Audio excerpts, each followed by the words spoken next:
Hey guys, welcome back to my YouTube channel. My name is Shubham. आप देख रहे हो tech Vishu. Bajaj Finserv mutual fund ने अपना एक नया एनएफओ लॉन्च किया है जिसका नाम है Bajaj Finserv equity saving fund. तो आज की इस वीडियो में इस एनएफओ के बारे में कंप्लीट डिटेल बताएंगे। उसके बाद बताएंगे कि इस एनएफओ में आपको इन्वेस्टमेंट करना चाहिए, नहीं करना चाहिए, किसको करना चाहिए, किसको नहीं करना चाहिए। थोड़ा सा हम कैलकुलेशन भी समझेंगे ताकि आप जान पाओ, डिसाइड कर पाओ कि आपको इस फंड में इन्वेस्टमेंट करना चाहिए या नहीं करना चाहिए। तो वीडियो को लास्ट से जरूर देखना। तो चलिए सबसे पहले इस एनएफओ का ओवरव्यू देख लेते हैं। फंड का नाम है Bajaj Finserv equity saving fund. ये जो फंड है ओपन एंड फंड है, हाइब्रिड फंड है, यानी कि आपका जो पैसा है सिर्फ और सिर्फ इक्विटी में इन्वेस्टमेंट नहीं होगा, इक्विटी में, डेट में भी आपका पैसा इन्वेस्टमेंट होगा। और इस फंड का जो एनएफओ है ऑलरेडी ओपन हो चुका है 28 जुलाई 2025 को और क्लोज जाएगा 11 अगस्त 2025 को। तो अगर इस टाइम पीरियड के बीच में इस एनएफओ में अगर आप पैसे इन्वेस्टमेंट करते हो तो इस फंड का एक एनएवी आपको 10 रुपीज में मिल जाएगा। और इन्वेस्टमेंट करने के लिए ज्यादा अमाउंट की रिक्वायरमेंट नहीं है, केवल आप 500 रुपीज से इन्वेस्टमेंट स्टार्ट कर सकते हो। एग्जिट लोड कुछ भी नहीं है। तो जब चाहे तब आप पैसे को इन्वेस्ट करो, जब चाहे तो पैसे को विड्रॉ कर लो। इस फंड के जो फंड मैनेजर है वो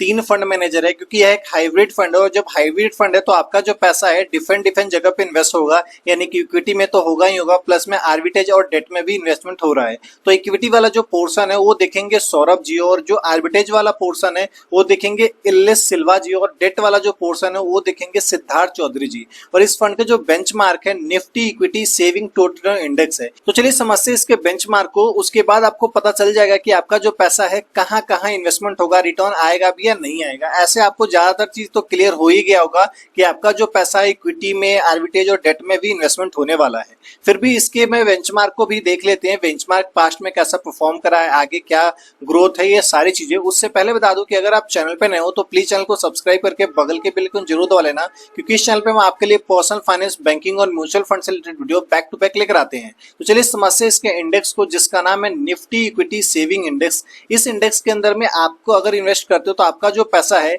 निफ्टी 50 टोटल इंडेक्स में 35% आपका पैसा इन्वेस्टमेंट होगा, जो कि इक्विटी वाला पोर्शन है। और इक्विटी आर्बिट्रेज में आपका जो पैसा है 30% पैसा इन्वेस्टमेंट होता है।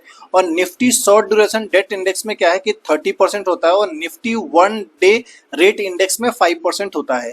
तो ओवरऑल अगर आप देख रहे हो तो आपका जो पैसा है वो 3 जगह पे इन्वेस्टमेंट हो रहा है, इक्विटी में, आर्बिट्रेज में और डेट में। और अगर आप चाहते हो इनके जो इंडेक्स कंपोनेंट है इसको भी डिटेल में जानना तो आप हमारे चैनल पे जाना। बहुत सारे एनएफओ आया हुआ है जो कि जिसका बेंचमार्क ये सभी इंडेक्स वाले कंपोनेंट्स है, उसके बारे में मैंने वीडियो बना रखी है। ये आप गूगल पे भी जाकर रिसर्च कर सकते हो। मेन पॉइंट की बात ये आता है कि आप पूछोगे कि आप बताओ कि हमें इन्वेस्टमेंट करना चाहिए, नहीं करना चाहिए, और ये जो इंडेक्स है पास्ट में कैसा परफॉर्म करा ये चीज बताओ। तो मैं आपको पास्ट का परफॉर्मेंस दिखाता हूँ। ये जो इंडेक्स है लास्ट के 1 ईयर में 8.17% का रिटर्न दिया हुआ है, लास्ट के 5 ईयर में 11.46% का रिटर्न दिया हुआ है, सिंस एक्सपेंस देखा जाए तो 9.52% का रिटर्न दिया हुआ है। तो चलिए थोड़ा सा हम कैलकुलेशन समझ लेते हैं कि यह जो इंडेक्स है जब से आया है तब से अब तक अगर हमने एसआईपी पहले से स्टार्ट करी हुई होती या लमसम इन्वेस्टमेंट किया हुआ होता तो आज की डेट में हमारा फंड वैल्यू कितना होता, उसके बाद ही हम डिसाइड कर पाएंगे कि आगे हमें इन्वेस्टमेंट करना चाहिए या नहीं करना चाहिए।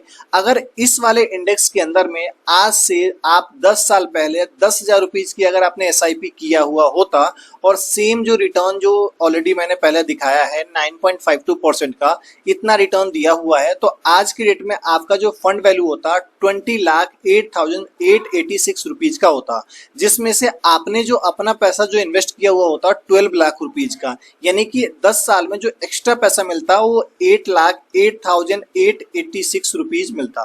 तो चलिए थोड़ा सा हम लमसम वाला कैलकुलेशन देख लेते हैं कि अगर आप इस वाले इंडेक्स में आज से 10 साल पहले 1 लाख रुपीज इन्वेस्ट करके अगर आपने छोड़ दिया हुआ तो लमसम में, तो आज की डेट में आपके जो फंड का वैल्यू होता वो 3,10,585 रुपीज का होता।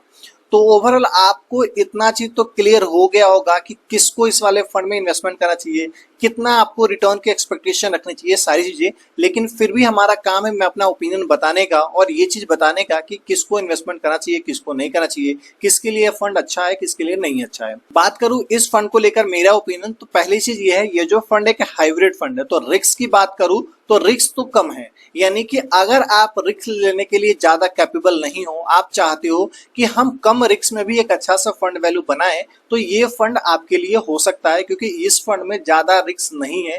यह आपके पैसे को इक्विटी में तो इन्वेस्ट करता ही करता है जहां पे ज्यादा रिस्क होता है, लेकिन डेट में और आर्बिट्रेज में भी इन्वेस्ट करता है, जिससे क्या है कि कम रिस्क पे आपका पैसा इन्वेस्ट हुआ रहता है। ओवरऑल मैं आपको बताऊं ये फंड किसके लिए अच्छा है, अगर आप चाहते हो कि लॉन्ग टर्म में जाके लाइक 10 साल 15 साल में ज्यादा रिटर्न की एक्सपेक्टेशन नहीं है, केवल आप 7% 8% यानी कि जो आप नॉर्मल एफडी करते हो, एफडी ना करके इस टाइप के फंड में आप इन्वेस्ट कर दोगे तो एफडी से ज्यादा आपको रिटर्न मिल जाएगा। बाकी आपका क्या ओपिनियन है इस फंड को लेकर, आप हमें कमेंट सेक्शन में कमेंट करके जरूर बताइएगा। मिलेंगे इस तरीके के नेक्स्ट वीडियो में, तब तक के लिए धन्यवाद। Stay safe, take care.